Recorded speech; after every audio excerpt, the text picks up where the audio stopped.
Today is Pun Paregentan, the eve of the Great Lent. And for the next 49 days, we will be in the season of Lent, a journey, a spiritual journey that will prepare us to welcome the resurrected Jesus in our lives. Chapter 6 in the Gospel of Matthew is that place where is known as the Sermon of the Mountain. When we think about the Sermon of the Mountain, we just think about the Beatitudes, which is a paragraph in the beginning of the sermon. But in reality, we have whole 3 chapters where Jesus speaks the Sermon on the Mountain. And for those who complain that Derhar gives long sermons, you should read the Sermon on the Mountain. It will take much longer than my sermons. But that being said, Jesus speaks about practicing piety. In the Bible, if you go to Matthew chapter 6, Jesus says, beware of practicing your piety before others in order to be seen by them, for then you have no reward from your Father in heaven. In other words, Jesus is saying that practicing piety is a good thing. And we as Christians, we are encouraged to practice piety, to do certain things that will strengthen our faith and help us to grow spiritually and grow in our faith. And I believe that our church fathers prescribed this reading to us to read it today because it explains to us the reason for this season. It is the beginning of Lent. And as I was saying in the Armenian portion of my sermon, we need to have a clear understanding of what is Lent. Because a lot of times people confuse Lent as the time where we give up certain things. The tradition of our church is very clear. We need to stay away from animal products.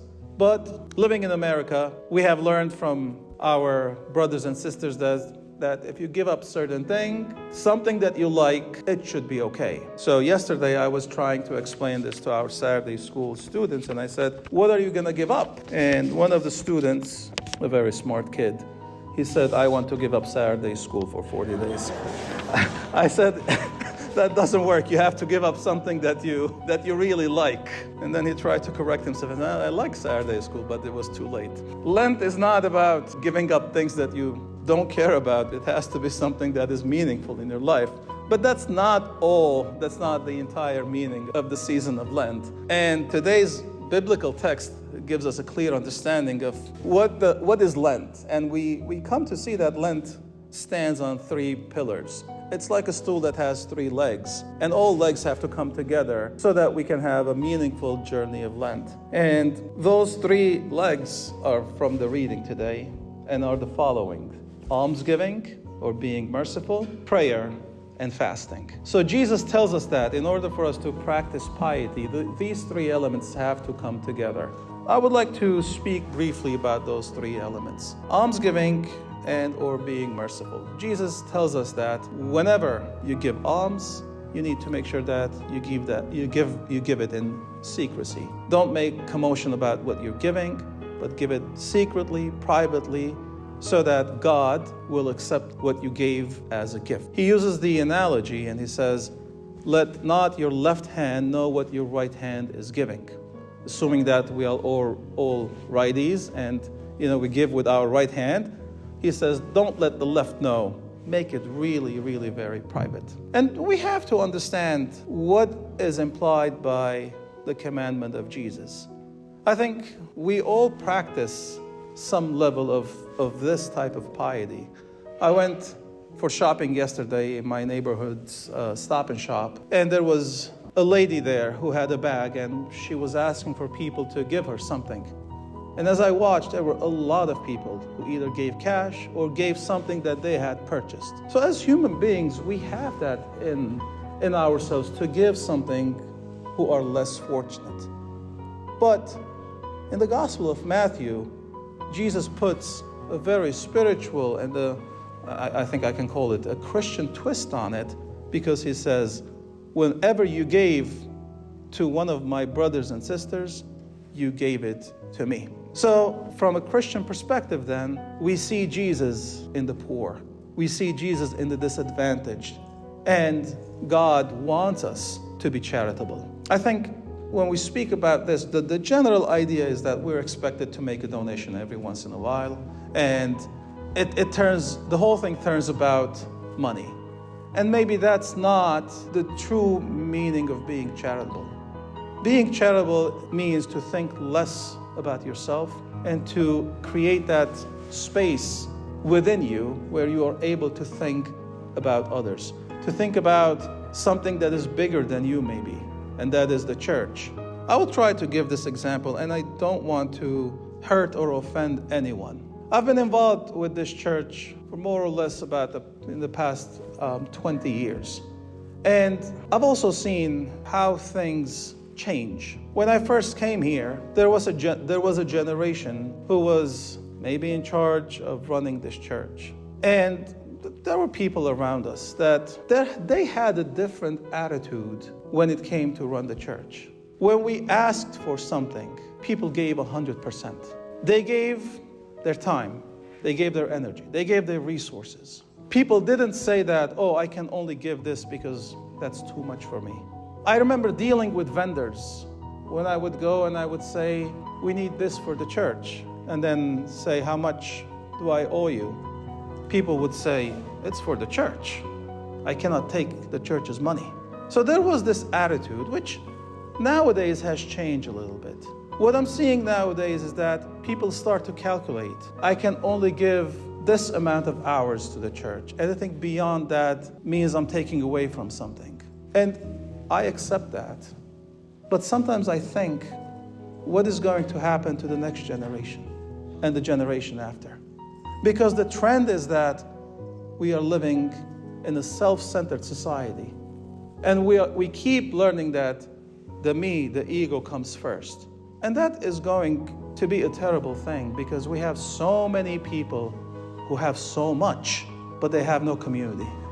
They have no people around them. And they don't have anything bigger than themselves. And that creates a sense of sadness in their lives. Jesus, in the book of Acts, he says something which is not found anywhere in the Gospels. He says, it is more blessed to give than to receive. And when we are able to understand that type of wisdom, that in giving we can find joy and divine joy, then it means that spiritually we have matured. The second pillar is prayer. Jesus says when you pray, go into your room, close the door, and say your prayers privately. Don't make it into a show. Now, we have to think about the homes and the residences of that time.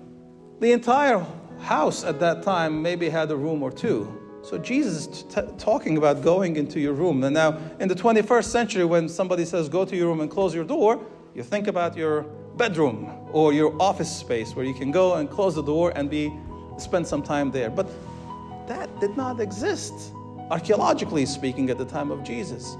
So what is Jesus saying? Maybe Jesus is saying, go inside your heart.